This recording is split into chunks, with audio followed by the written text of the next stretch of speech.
Generally people say that God gives and forgives. కానీ మనుషులు మాత్రం అలా ఉండరు. ఎందుకంటే క్షమించాలా వద్దా అనే ఒక గ్రీడ్లో ఉంటారు.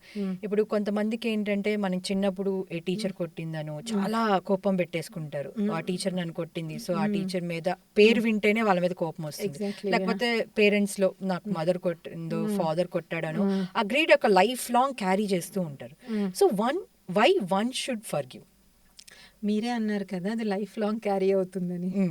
సో చూడండి, మనం బాడీకి చిన్న దెబ్బ తగిలినా కూడా దాన్ని ఇమీడియట్గా తగ్గించుకోవాలని చూస్తాం, రైట్?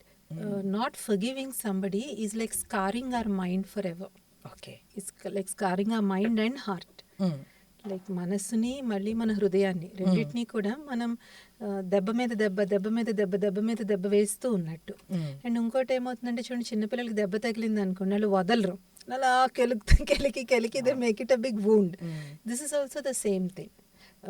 ఇది ఎలా ఉంటుందంటే గ్రడ్జ్ అనేటువంటిది, లేదంటే పగ, కక్ష అనేటువంటిది ఎక్స్పోనెన్షియల్గా గ్రో అవుతుంది. That's the problem.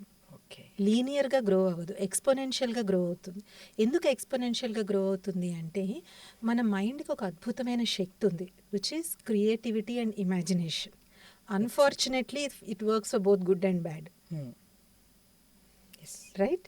అండ్ ఒక్కొక్కసారి మనకి లైక్ స్ట్రేంజ్ ఎన్కౌంటర్స్ ఉంటాయి. మనం అడుగుతూ ఉంటాం, why are you so angry అంటే, యాక్చువల్గా నేను మర్చిపోయానండి, ఏం జరిగిందో కూడా నాకు గుర్తులేదు, కానీ ఆ పర్టికులర్ ఇన్సిడెంట్ అయిన దగ్గర నుంచి we are no longer in speaking terms. So see the actual incident కూడా మనకు అంత క్లియర్గా గుర్తులేదు.